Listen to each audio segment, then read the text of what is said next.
a la espera de sus respuestas. Freddy, estamos a la espera de sus respuestas. Adelante. A las personas que están ingresando, no se nos fue el audio. Hay un ejercicio que la doctora lo puso. Estamos a la espera de sus respuestas. Si tuvieran ya la respuesta, comentarios, adelante, escriban por chat.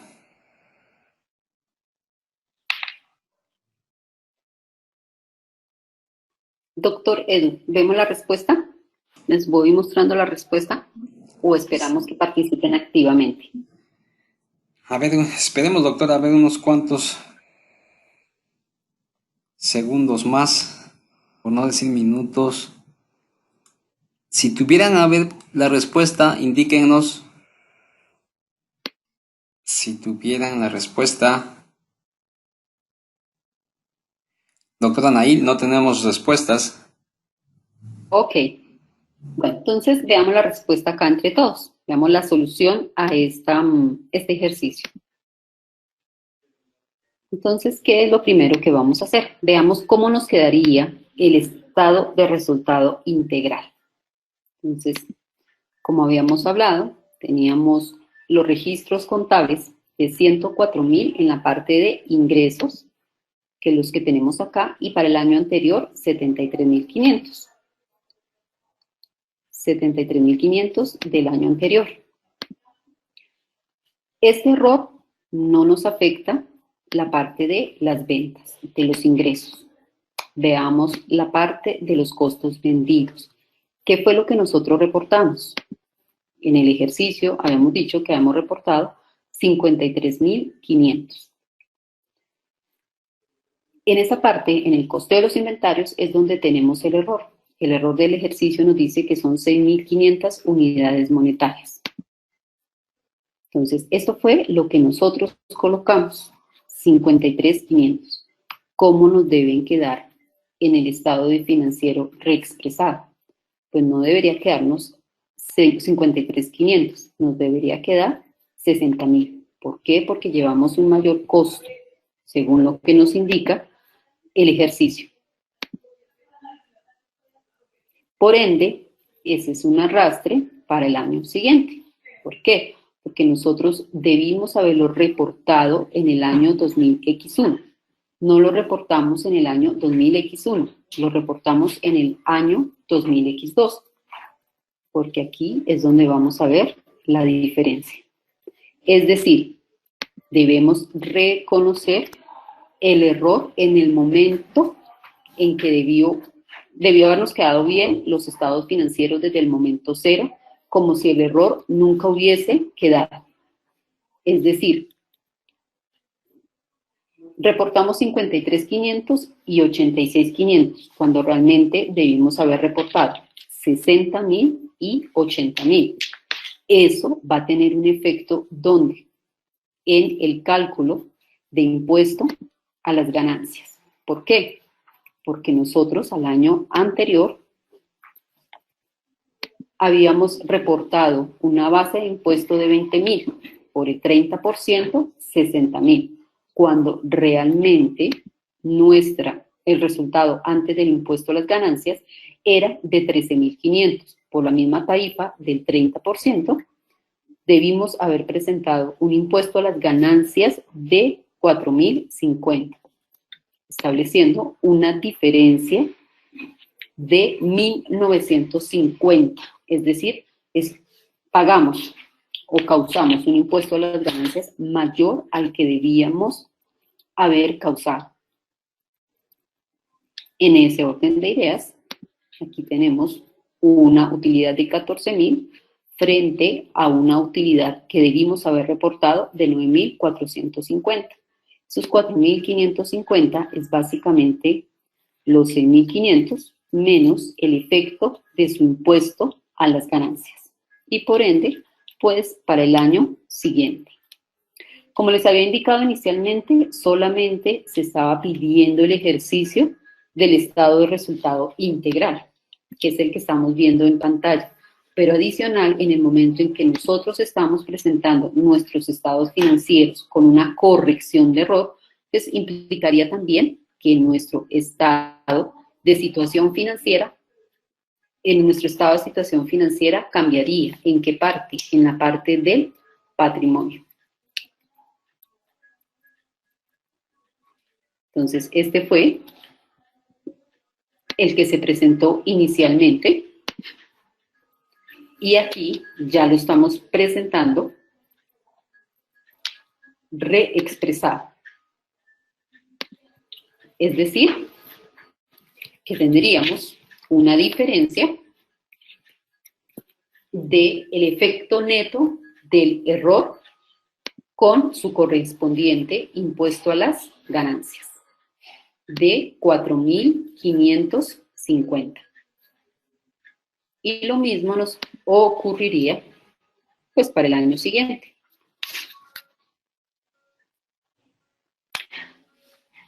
En el estado de cambios en el patrimonio, ¿cómo lo veríamos? Veríamos nuestra columna de ganancias acumuladas, capital de acciones, porque no veríamos el efecto, pero aquí sí tendríamos que ver el efecto en el resultado del periodo ganancia finalizado al 31 de diciembre del 2000X1, porque se reexpresó. Se reexpresó, ¿por qué? Porque inicialmente nosotros habíamos presentado 14.000 cuando realmente era 9.450. Y pues eso va a tener consecuencias en el resultado acumulado para el periodo siguiente. En notas a los estados financieros, ¿cómo debería quedar el extracto de las notas a los estados financieros? Algunos productos que habían sido vendidos en 2000X1 fueron incluidos incorrectamente en el inventario al 31 de diciembre de 2000X1 por 6.500. Los estados financieros de 2000X1 han sido reexpresados para corregir este error. El efecto de la reexpresión sobre esos estados financieros se resume a continuación. Hay un incremento en el costo de los impuestos vendidos, de los bienes vendidos, perdón, una disminución en el gasto de los impuestos a las ganancias, por lo tanto tenemos una disminución en el resultado del periodo. En 20 horas. En cuanto a la parte de inventarios, vamos a tener una disminución de 6.500, una disminución en el impuesto a las ganancias por pagar de 1.950 y por ende una disminución en el patrimonio. Este es un ejemplo pequeño, un ejercicio muy pequeño de cómo se debe corregir un error y la importancia de no solo hacerlo, en este caso específico, en el estado de resultados, sino también en el estado de situación financiera, en el estado de cambios en el patrimonio y, como nos exige la sección 10, realizar esa información a revelar en la nota a los estados financieros pertinente. Con el fin de dar por terminada esta sección, la sección 10, cambios en políticas contables, corrección de errores y cambios en estimaciones, no sé si damos por finalizado. ¿Tienen alguna otra pregunta más?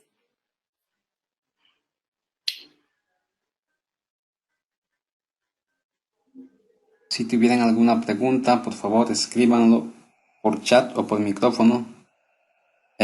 La pregunta de Ezequiel Espinosa.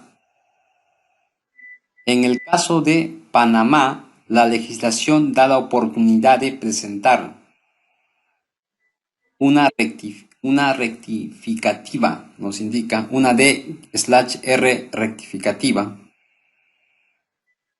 ¿Cómo se hace esa corrección? Pregunta Ezequiel Espinosa.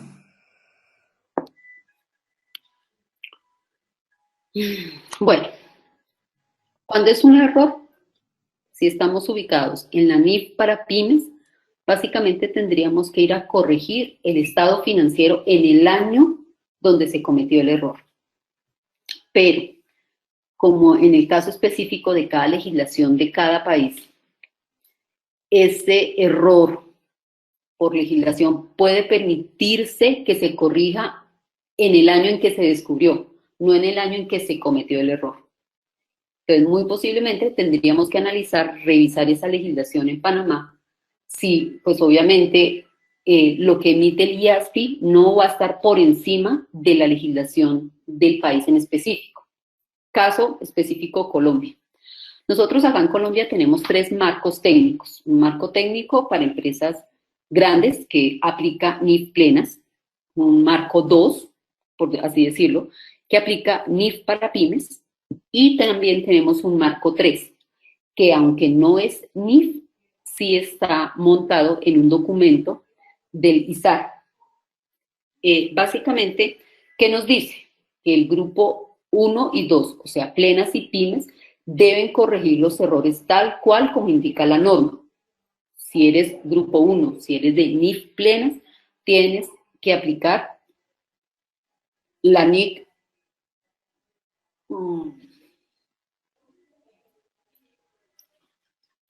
Más adelante les digo el número de la NIC, porque en este momento estoy confundida. Si eres de grupo 2, tienes que aplicar la sección 10, que es la que estamos viendo en este momento.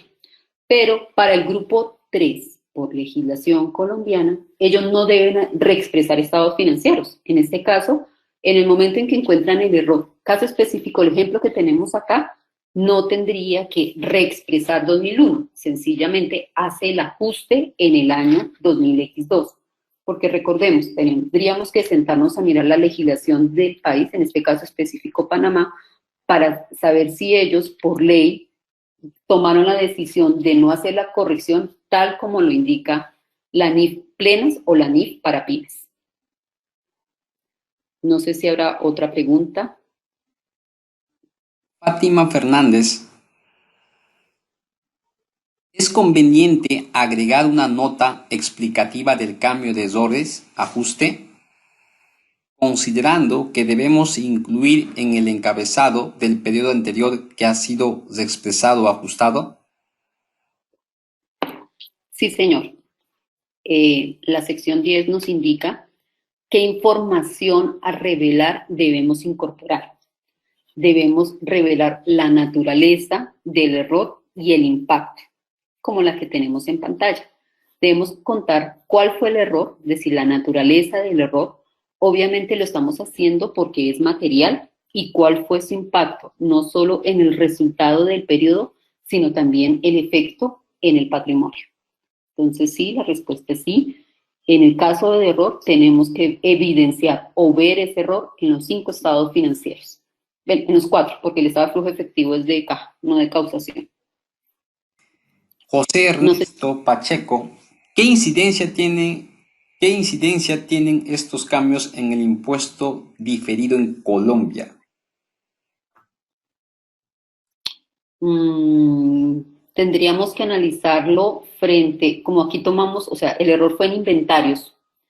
Tendríamos que mirar qué parte, o sea, qué tomamos como base fiscal y base NIF de esos inventarios, y obviamente en el momento en que calculamos, sí tendríamos que mirar el nuevo cálculo de ese impuesto diferido. ¿Por qué? En el ejemplo aquí específico, vimos que hay una disminución en inventarios de 6.500, es decir, que hay una diferencia entre la base fiscal y la base NIF de ese inventario.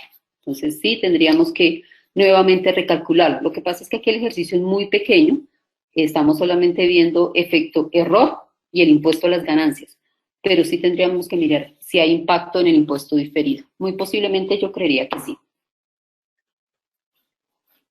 No tenemos más preguntas, doctora. Ahí continuamos. Ok, perfecto. La siguiente sección que vamos a ver es instrumentos financieros, que es la sección 11. Pido disculpas porque no alcancé a enviar el material. Sin embargo, antes de empezar a trabajar el material, vamos a hacer una pequeña introducción. Entonces,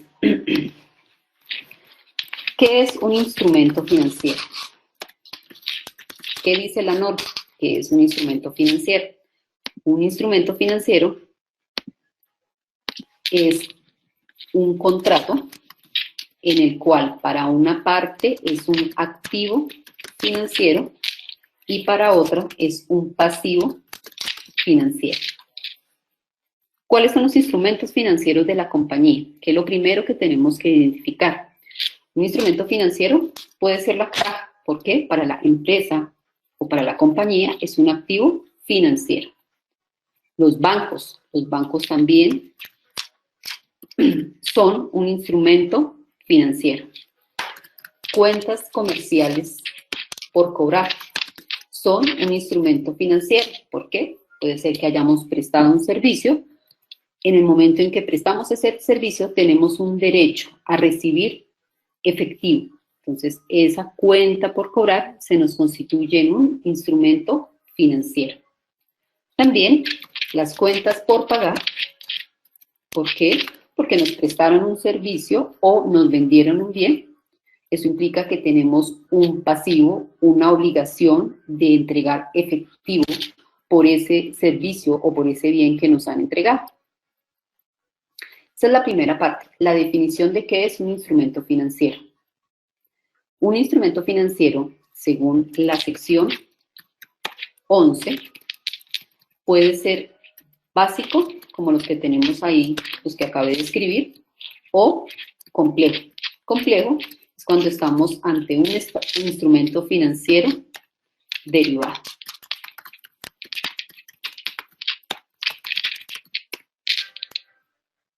La sección 11 solamente tiene que ver con instrumentos financieros básicos, es decir, estos instrumentos financieros, ¿cómo debemos? Primero, este es el alcance, ¿cuáles serían los instrumentos financieros básicos que vamos a ver?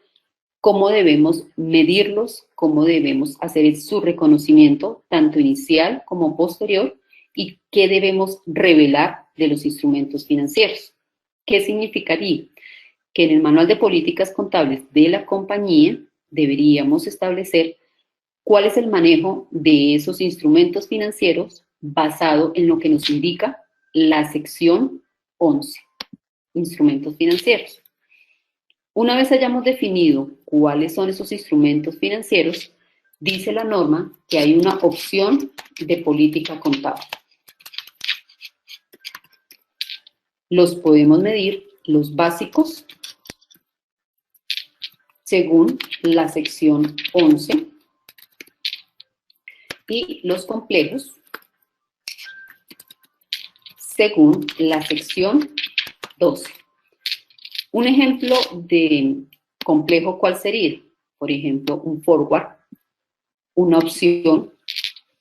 Ese sería un instrumento financiero complejo.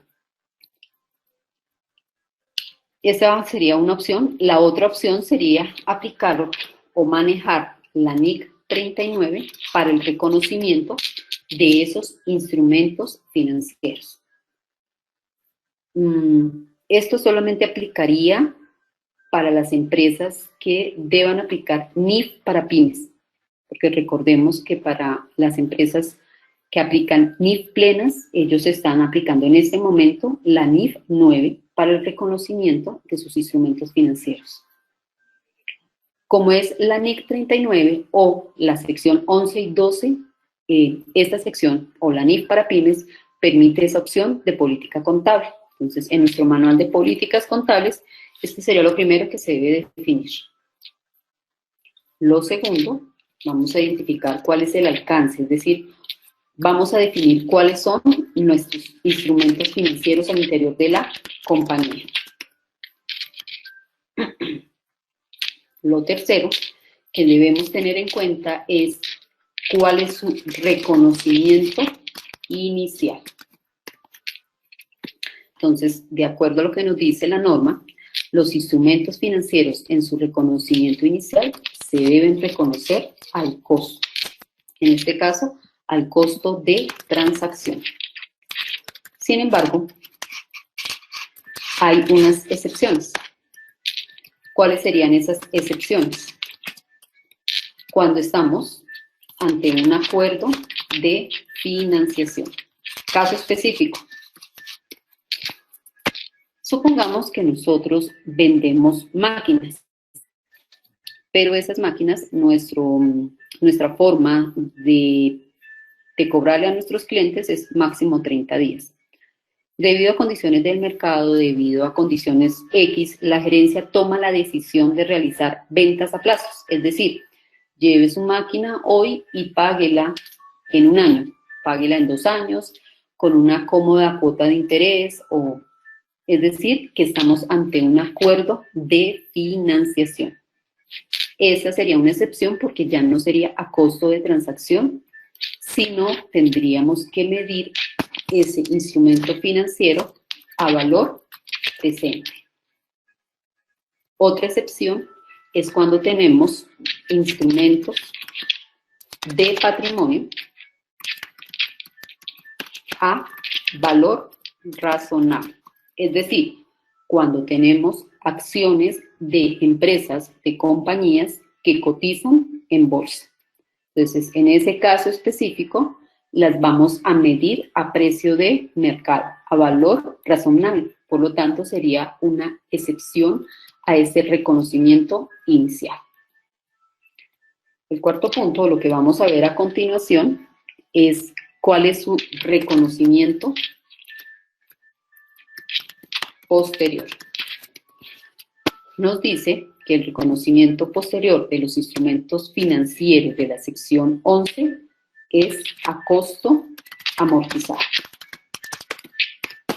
Ese componente o esa definición de costo amortizado es que el método de interés efectivo nos sirve para la asignación de ese componente de intereses de ese capital. Más adelante en la presentación vamos a ver un ejemplo de cómo se debe realizar ese costo amortizado. Otro punto que vamos a ver en la presentación en esta parte de la sección 11 es el deterioro por incobrabilidad.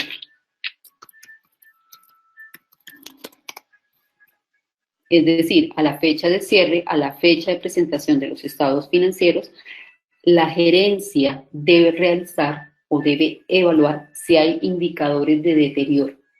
Entonces, muy posiblemente, debe analizar cuánto es el tiempo de pago, si las personas, o en este caso los clientes, se están quedando frente a la política de cobro de la compañía. El sexto punto, que nos habla la sección 11, es frente a baja de activos financieros y por ende baja en pasivos financieros. Y el último punto es información a revelar.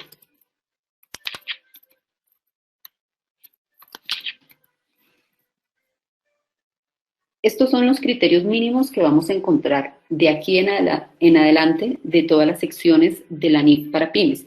Siempre vamos a ver un alcance, un reconocimiento inicial, un reconocimiento posterior e información a revelar. Son como los puntos básicos. ¿Nos sirven para qué? Recordemos que la NIF para pymes es un estándar, es una guía de cómo debemos realizar la contabilización, el reconocimiento de los diferentes hechos económicos. Entonces, lo primero que debemos establecer es cuáles son mis instrumentos financieros, qué opción de política contable voy a utilizar y de acuerdo a eso, si estoy en la sección 11, cómo debe ser su reconocimiento inicial y su reconocimiento posterior. No sé si hasta acá, que es pues un pequeño preámbulo de lo que es la sección 11, ¿tienen alguna duda, alguna inquietud? Adelante, estamos a la espera de sus comentarios, preguntas. Tienen el micrófono habilitado.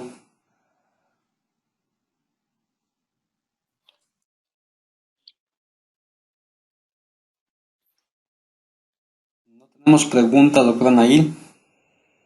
¿No? Bueno, listo. Entonces vamos con la Aquí presentación. tenemos la pregunta de Fátima, doctora. ¿En instrumentos financieros cae pasivos diferidos o activos diferidos? ¿Activos y pasivos por impuestos diferidos? ¿O qué activos? La pregunta es, ¿en instrumentos financieros cae pasivos diferidos o activos diferidos? Bueno, lo que pasa es que si estamos hablando de activos por impuesto diferido o pasivos por impuesto diferido, estaríamos hablando de impuesto a las ganancias y tendríamos que ir a mirar su reconocimiento en la sección 29, impuesto a las ganancias. No sé, la participante, ¿a qué se refiere con un activo diferido? Vamos a activarle el micrófono a Fátima. Perfecto.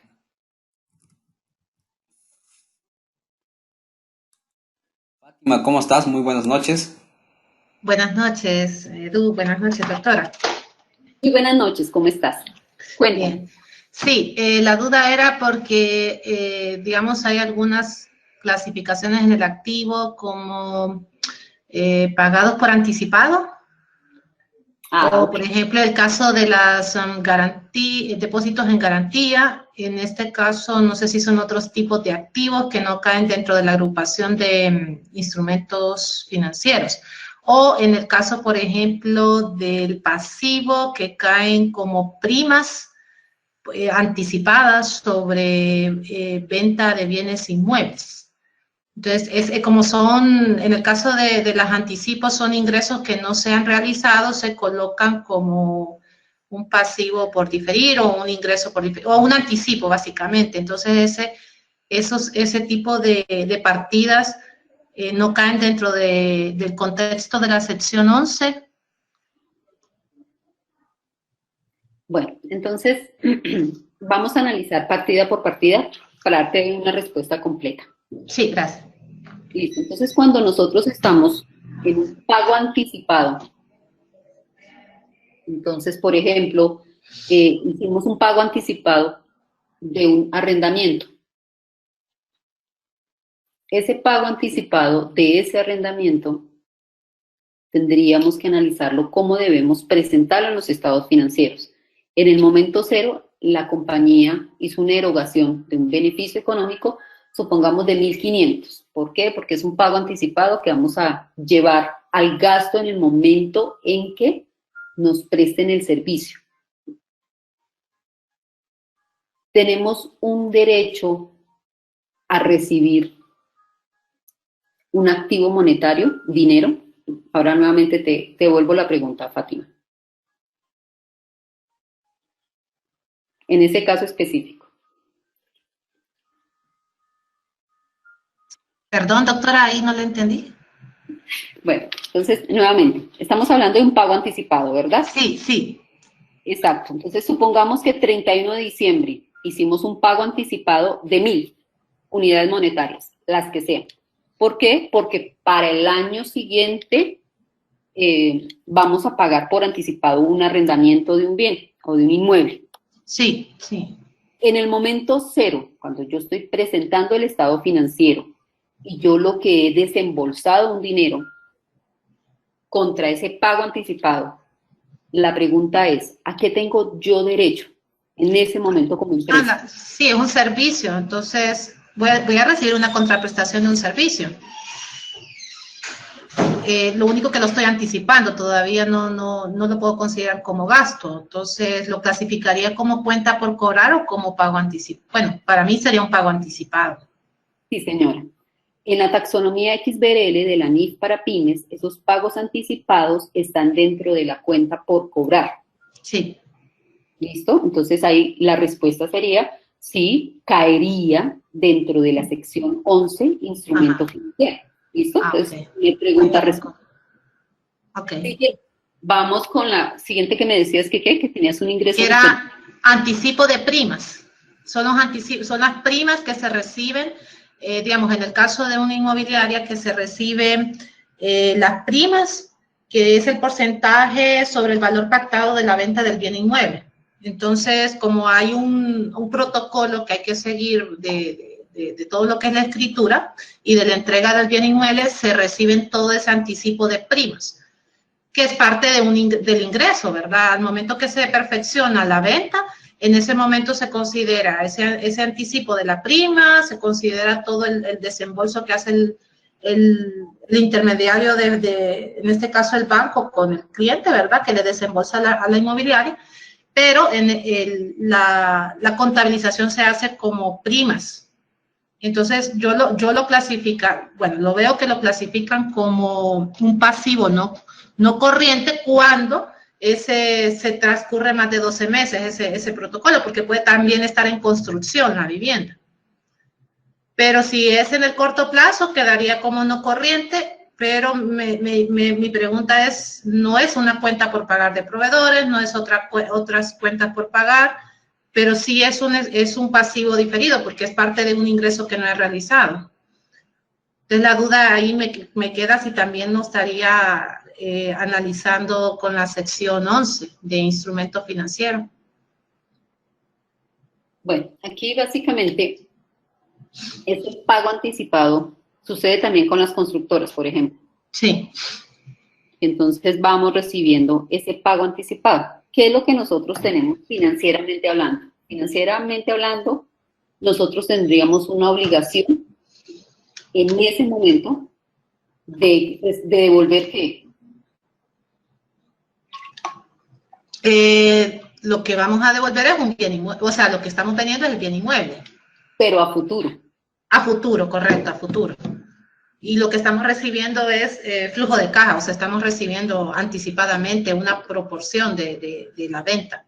O sea, que en este caso no estaremos diciendo que tenemos una obligación de desprendernos de beneficios económicos. No, todavía no, porque solamente... Bueno, es que si, por ejemplo, bueno, voy a segregar, digamos, si es la venta de un terreno, es inmediato, porque solamente se está recibiendo un porcentaje de la prima, que es el 20% del total del precio pactado. Y en ese caso no se va a tardar más de 6 meses, sino que solamente se tarda lo que se protocoliza el testimonio de escritura. Ese es más inmediato. Pero en el caso, digamos, donde hay una construcción implícita, porque la vivienda se la van a entregar en 4 a 6 meses, una de las condiciones es que se anticipe un porcentaje del precio de venta pactado. Entonces, en ese caso probablemente se reciban anticipos, y esos anticipos, por algunos casos, a veces transcurre más de 6, 8, hasta 12 meses.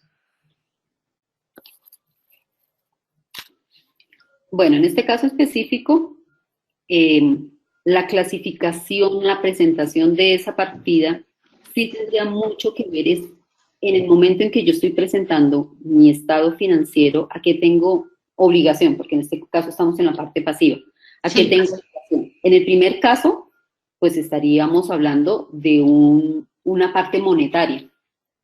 En la otra, lo que estamos haciendo es un pago diferido por un ingreso que recibiríamos por la venta de ese bien. Así es, sí. Entonces, en este caso, ¿qué considero? Deberíamos presentarlo como otros pasivos no financieros. Ah, ok. Sí, otro, porque sería el concepto que estaría enmarcado en la taxonomía que usted explica del pasivo. Sí, señora. Sí, señora. Si ustedes entran a buscar esa parte, lo tendríamos que mirar ahí. O sea, ahí el punto es definir la presentación de ese hecho económico.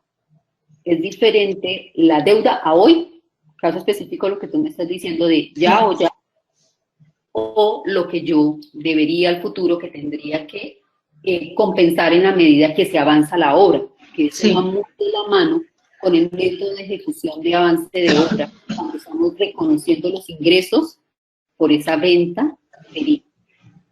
Ok. ¿Listo? Entonces, no sé si tienes otro ejemplo, porque es que aquí sí tenemos que analizar es la esencia económica para saber dónde lo vamos.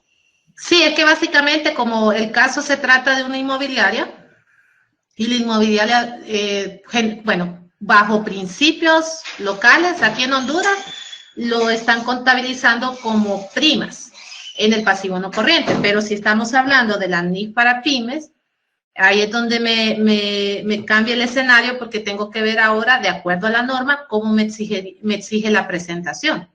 Porque aquí el tratamiento es muy sencillo, o sea, lo ponen como pasivo diferido, así se llama la cuenta. Pues. Sí, y cuando estemos viendo la sección 23 de ingreso de actividades ordinarias, vamos a tocar este punto. Ok, pero ya más o menos voy viendo que por ahí tengo que ver el concepto de otros pasivos no corrientes o no financieros. Sí, señor. Ok, Sí, señor. listo. Gracias, doctora.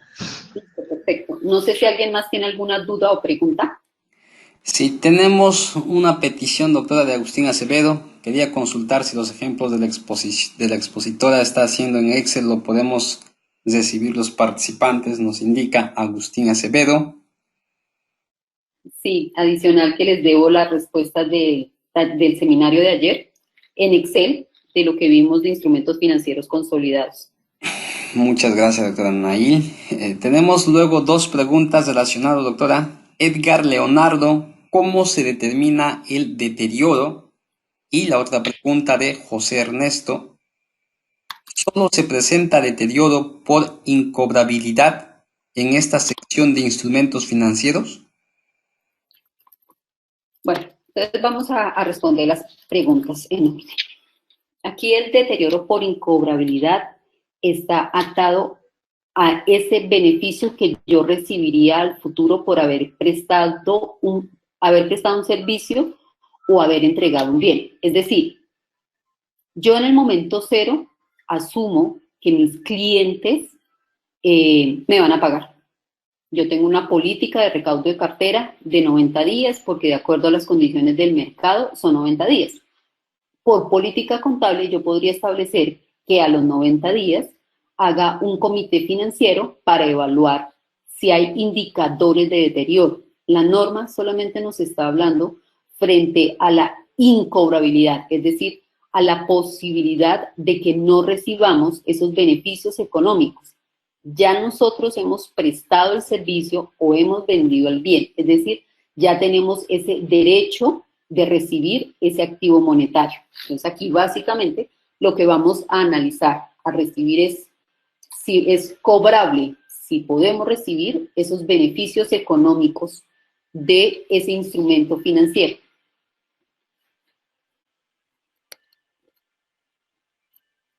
No sé si tienen alguna otra pregunta, duda. A la espera de sus preguntas, comentarios.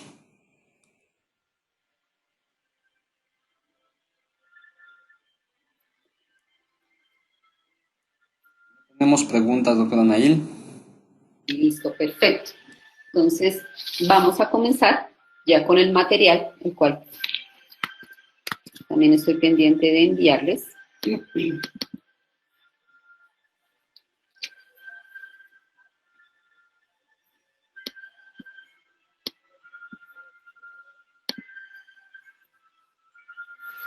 Bueno, en este momento damos inicio a la presentación de la sección 11.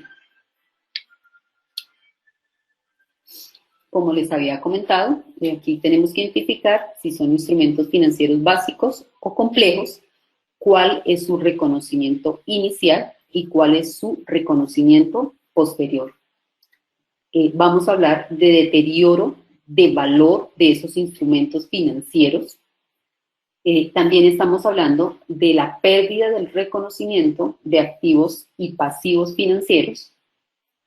En el caso de los instrumentos financieros complejos, estaríamos ante una contabilidad de cobertura, los requerimientos de revelación, que es básicamente lo que nos dice la sección 11. ¿Qué es un instrumento financiero?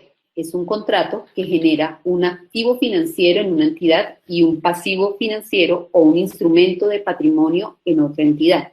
Por ejemplo, la entidad que vende bienes a crédito crea un activo financiero por la venta de libros y un pasivo financiero por la compra de libros.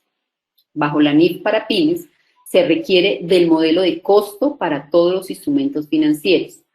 Hay excepciones cuyo valor razonable es posible de medir de forma confiable. ¿Cuáles son los ejemplos de instrumento financiero? Efectivo, depósitos a término por demanda fija, cuando la entidad es el depositante, papeles comerciales, títulos comerciales, etcétera, etcétera. Ante esta definición de instrumentos financieros también tenemos que ver el portafolio de inversión de la compañía. De pronto tienen CDTs, bonos y diferentes instrumentos financieros que ofrecen los bancos, porque es una forma de recibir rendimientos. Entonces, hay que analizar desde el punto de vista de la tesorería, de la gerencia, de pronto el director financiero de la compañía, qué tipo de instrumentos financieros tiene. Por ejemplo, cuentas, pagarés, préstamos por cobrar, bonos e instrumentos de deuda similares, inversiones sobre acciones preferentes no convertibles, acciones ordinarias y preferentes no redimibles, compromiso de recibir un préstamo si el compromiso no puede ser pagado en efectivo. ¿Cuál es el reconocimiento inicial? Es necesario reconocer el instrumento financiero cuando la entidad es una de las partes en las provisiones contractuales del instrumento. Entonces, lo primero que tenemos que definir es, ¿soy parte activa de ese instrumento financiero o soy parte pasiva de ese instrumento financiero? Aquí es muy importante que en la parte de los hechos económicos reflejemos la esencia económica, no la parte legal, sino la parte de la esencia económica. Inicialmente debe ser medido al precio de transacción, a menos que este contrato constituya una transacción o un acuerdo de financiación. ¿Qué es un acuerdo o una transacción de financiación?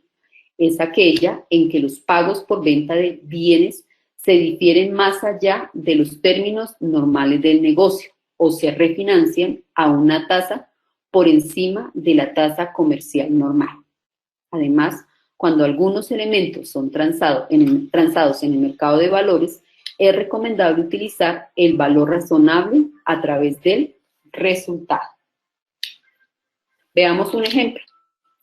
Una entidad desembolsó 10 unidades monetarias en concepto de comisión por transacciones del corredor para comprar 50 acciones ordinarias sin opciones de venta en una empresa cotizada en el mercado por 500 unidades monetarias en efectivo. La entidad debe reconocer inicialmente su inversión en instrumentos de patrimonio al precio pagado, al costo de adquisición de esas acciones. Como los instrumentos financieros se medirán tras el reconocimiento inicial al valor razonable, los costos de transacción no se incluyen en su medición inicial. Es decir, veamos este ejemplo. Aquí lo que nos está diciendo es que vamos a tener inversiones en acciones. En su momento cero, lo que vamos a tener es un precio de transacción. ¿Cuánto nos costó? 500. Supongamos que la fecha fue 15 de junio del año 2018. ¿Qué sucede al 31 de diciembre del año 18? Pues supongamos que el precio de mercado de esas inversiones supongamos que quedó a 450. Ejemplo B, nos quedó a 550. Recordemos que nos habla de inversiones en acciones y esas acciones son de una empresa que cotiza en el mercado. Por lo tanto, en su reconocimiento posterior, tendríamos que llevarla a ese precio de mercado. Caso 1 puede ser esa 450, caso 2 es 550.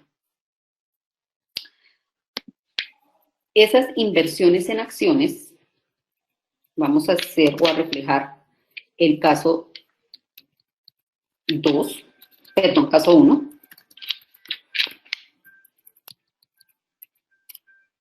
Deberíamos hacer un menor valor de 50 y ¿dónde debemos reconocer eso? Eso lo debemos de reconocer como un gasto.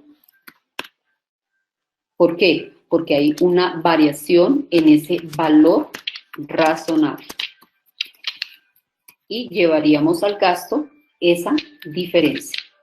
Es decir, que si cerramos nuestros estados financieros, nuestra inversión en acciones al 31 de diciembre, para el caso 1,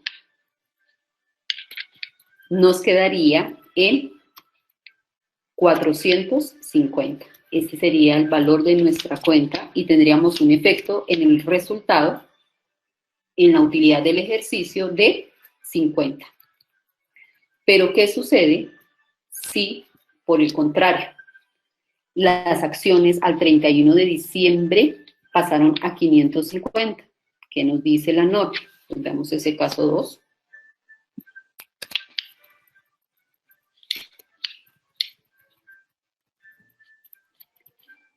Tendríamos un mayor valor de esa acción en 50, y aquí ya no tendríamos un gasto, sino una ganancia o un ingreso por esas variaciones del valor razonable de ese instrumento en acciones o ese instrumento de patrimonio. Por lo tanto, nuestra acción, que inicialmente tenía un precio de adquisición de 500, a la fecha de cierre nos quedaría en 550. Sería la forma de reconocer ese instrumento financiero, de acuerdo a lo requerido, a lo conceptuado en la sección 11. Entonces aquí, este es nuestro reconocimiento inicial. Nuestro reconocimiento posterior, como es a valor razonable, dice la norma que debemos de llevar esas variaciones de valor razonable a resultados. Veamos otro ejemplo. Una entidad brinda servicios a un cliente y cobra 200 unidades monetarias. Dicho pago debe realizarse antes de transcurridos 60 días. Los plazos de pago de 30 a 90 días son moneda corriente en el sector. La entidad debe reconocer inicialmente su cuenta por cobrar por un valor de 200. Es decir, no debe reconocer a valor presente el valor de esa cuenta por cobrar. ¿Por qué? Porque se realizó en términos normales. No hay un acuerdo de financiación implícita. Por lo tanto, ¿cómo debemos reconocer esa cuenta por cobrar? Un débito de 200 unidades monetarias y un ingreso, ya sea por prestación de servicios o por venta de bienes de 200. Y está dentro de los términos normales. Veamos un ejemplo de una transacción con financiación. El 1 de enero del 2000X2, la entidad dedicada a la fabricación de maquinaria le vende a un cliente una máquina por 2.000, pero le permite que ese pago lo realice en un plazo de 2 años. Es decir, muy posiblemente ese valor de 2.000 ya tiene implícito el efecto del valor del dinero en el tiempo. O sea, el hecho de que tengamos ventas a plazos, debemos en la NIF para pymes reconocer cuánto es el valor de esa máquina o de ese servicio que estamos vendiendo a hoy. Y la diferencia entre ese valor a hoy, entre ese precio actual y ese valor que recibiríamos en el futuro, es lo que debemos presentar en nuestros estados financieros como un ingreso financiero. El precio actual de la venta en efectivo correspondiente a ese elemento, si los clientes pagan contra entrega, es de 1.650. Es decir,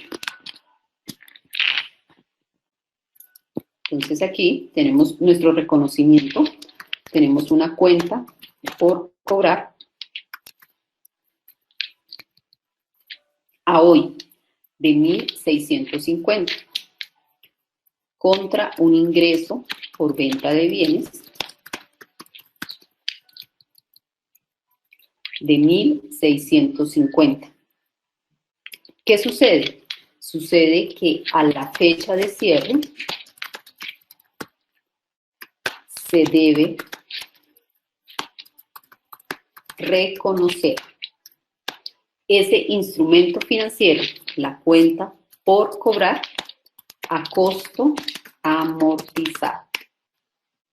¿Por qué? Porque se debe reconocer el efecto del valor del dinero en el tiempo. al final, ¿cuánto yo voy a recibir? Los 2.000 que se pactaron con el cliente. Pero esos 2.000, la diferencia entre ese valor presente y los 2.000, que sería nuestro valor futuro, financieramente, es decir, de acuerdo a lo que nos indica la sección 11 de la NIF para pymes, deberíamos de reconocer un ingreso financiero. ¿De cuánto? De la diferencia entre ese valor futuro y ese valor presente, de 350. Pero ese ingreso financiero lo reconocemos a medida que transcurre el tiempo. Ese reconocimiento de ese ingreso financiero sobre ese activo financiero lo vamos a reconocer de acuerdo con el método de interés efectivo. Y este es un término que significa que si tenemos, por ejemplo, en este caso específico, un acuerdo de transacción en el momento cero, vamos a reconocer nuestra cuenta por cobrar a valor presente y a la fecha de cierre tenemos que aplicar el método de interés efectivo para asignar este ingreso financiero a este activo financiero. Entonces, hasta aquí estamos en nuestro reconocimiento inicial. Ya vimos las dos excepciones. Nos dice la norma que es costo de transacción, o sea, costo de adquisición, cuánto nos costó en el momento cero este instrumento financiero. Pero hay dos excepciones. Cuando estamos ante un acuerdo de financiación, que es lo que estamos viendo en la presentación, y cuando tenemos un instrumento financiero medido a valor razonable. Veamos otro ejemplo. Una entidad otorga un préstamo sin intereses de 500 a un empleado por un periodo de 3 años. La tasa de interés de mercado para un préstamo similar es del 5% anual. Es decir, la tasa de interés para un préstamo a 3 años para este individuo. Como el préstamo no cuenta con una tasa de interés de mercado para un préstamo similar, no se registra el precio de transacción de 500. Es decir, la entidad no piensa cobrar ese interés sobre esa cuenta por cobrar, es decir, sobre ese instrumento financiero. ¿Qué dice la norma? Tenemos que reflejar el efecto del valor del dinero en el tiempo, porque cuando recibiríamos ese préstamo en 3 años, es decir, los 500 que estamos entregando hoy no serían los mismos que recibiríamos en los 3 años. En cambio, la entidad debe medir el préstamo por cobrar al valor presente de la entrada de efectivo futuro, descontando una tasa de interés de mercado para un préstamo similar. Es decir, tenemos que reconocer el valor presente de ese préstamo. ¿Por qué? Porque fue negociado sin una tasa de interés de mercado. Por lo tanto, vamos a aplicar el valor presente. El valor presente de ese préstamo por cobrar activo financiero descontado al 5% anual es 500 unidades monetarias dividido entre 1 más 0,5 a la 3. ¿Por qué? Porque vamos a tener un N de 3 años, una tasa de interés del 5%. Por lo tanto, las 431.92 unidades monetarias se registran en la medición inicial del préstamo por cobrar. Este importe ascenderá hasta las 500 unidades monetarias en el plazo de 3 años empleando el método de interés efectivo. Es decir, la compañía a hoy tiene derecho a un activo financiero, ese valor presente de 431,92, pero la diferencia en el valor de hoy y ese valor futuro debe reconocerlo como un ingreso financiero. Por lo tanto, ¿cómo debe ser ese reconocimiento contable en los estados financieros? La diferencia entre 500 y 431.92, es decir, se contabilizan 68,8 como remuneración del empleado según establecido en la sección 28, beneficios empleados. Según establecido en la sección 28, las 68,08 unidades monetarias se reconocerán de inmediato o se aplazarán en función de si existen otras condiciones de servicio asociadas. Por ejemplo, si la entidad pretende que el préstamo sea una remuneración adicional y el empleado deba reembolsar el préstamo en caso de desvincularse antes de los 3 años, los 68,08 se reconocerán como una remuneración adicional, empleando el método de interés efectivo. Los asientos en el libro, en el reconocimiento inicial, serían: la compañía debe desprenderse de 500, que ese sería el valor del banco, del cheque, del efectivo entregado al empleado. ¿Cuánto sería a hoy esa cuenta por cobrar, ese préstamo por cobrar? 431,92. Lo llevaríamos como un gasto por beneficios empleados, en el caso en que nos indica el ejercicio. No vamos a cobrarle, en teoría, esos intereses, o el empleado va a recibir esos beneficios a empleados pagados por adelantado. En ese caso específico, lo llevaríamos como un activo. Aquí lo que nos dice la norma es básicamente cómo vamos a reconocer a hoy esos préstamos con los empleados.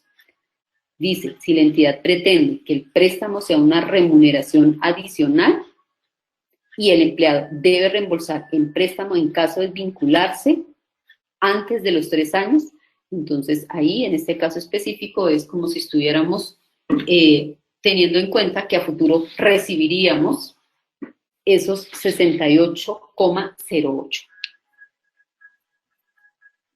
Veamos un ejemplo de pasivos financieros. Hasta ahora hemos visto la parte de activos financieros. Una entidad le compra mercadería a un fabricante por 400 unidades monetarias, mediante un crédito sin intereses a 120 días, lo que se corresponde en los términos comerciales normales del sector. La entidad reconoce inicialmente una cuenta por pagar de 400 unidades monetarias, es decir, el importe no descontado del efectivo por pagar. La transacción se lleva a cabo según términos comerciales normales, sin transacciones de financiación implícitas. Por lo tanto, no corresponde el descuento. El asiento en el libro diario en el reconocimiento inicial es inventario contra una cuenta por pagar, por el valor de 400. Eso es en el reconocimiento inicial. En el reconocimiento posterior, ¿qué tendríamos? Para periodos posteriores, la entidad debe medir el instrumento de la siguiente manera. Los instrumentos de deuda deben ser medidos a su costo amortizado utilizando el método de interés efectivo. Los compromisos para recibir un préstamo deben ser medidos al costo menos el deterioro de valor.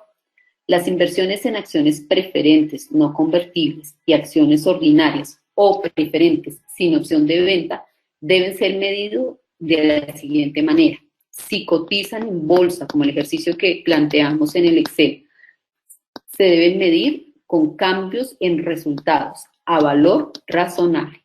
Sí, solo si tenemos ese valor de mercado o el precio de la bolsa de esa acción. Si no cotiza en bolsa, tenemos que medirlo al costo menos el deterioro del valor.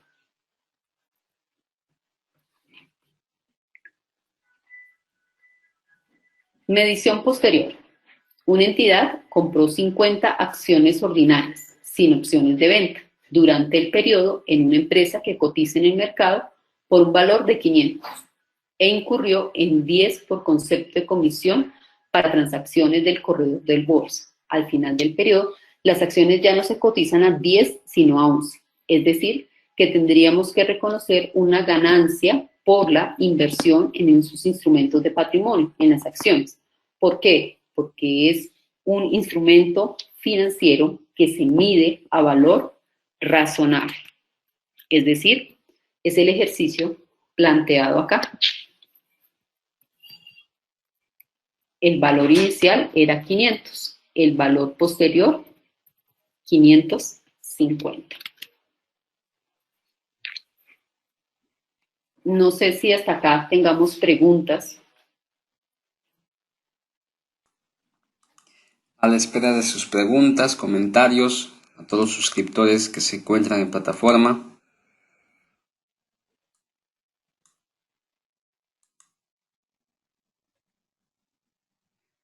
Luisa Genoveva nos dice: la verdad está bien entendible. Muchas gracias, Luisa.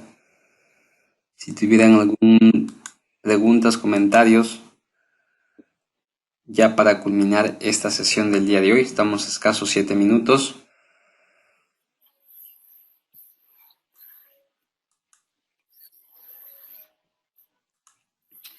Doctora Nail, no tenemos preguntas, vamos ya culminando con sus recomendaciones para cerrar esta sesión. Bueno, básicamente esta sección es quizás una de las más importantes frente a esa medición de costo amortizado. Precisamente por eso dejé la sesión acá, para primero entregarles el material y segundo para que en la próxima clase, que es lunes de la otra semana, empecemos con esta parte de costo amortizado. Es importante que no sé si de pronto ustedes tienen dudas, preguntas frente a ese cálculo de costo amortizado. Si es así, sería muy bueno, sería muy interesante que entraran a la página de IASB y descargaran el material de formación de la sección 11. Ahí hay ejemplos claros de cómo se debe calcular ese costo amortizado. Entonces, para que lo tengan en cuenta, no sé si de pronto al final de esta semana tienen un espacio para que hagan lectura sobre este punto del costo amortizado y pues sería más entendible esta parte de la explicación. Doctora Nail, cerramos con la pregunta de Alberto Fañañán. ¿Cómo determino el interés implícito en una transacción? Básicamente tendríamos que mirar las características similares de ese instrumento financiero. Es decir, una opción podría ser aplicando una medición como la tasa interna de retorno, la TIR, de tal forma que ese valor futuro se nos convierta a valor presente, o mirando si tenemos un instrumento financiero de características similares y podríamos aplicar esa tasa de interés. Aquí ya queda más a criterio de cómo van a definir la medición de esos instrumentos financieros cuando estamos ante tasa de interés implícita, porque lo que busca la norma es que se refleje la realidad económica. ¿Y cuál es la realidad económica? Que cuando estamos ante instrumentos financieros tenemos un componente de capital y un componente de interés. Entonces, lo que se busca es realmente eso, reflejar esa realidad económica. Entonces, esa parte de la tasa interna de retorno, esa tasa de interés implícita, ¿cómo la podemos determinar? Sí, ya tendríamos que revisarlo a la luz de matemáticas financieras para determinar cuál sería la mejor opción. No sé si tienen más preguntas.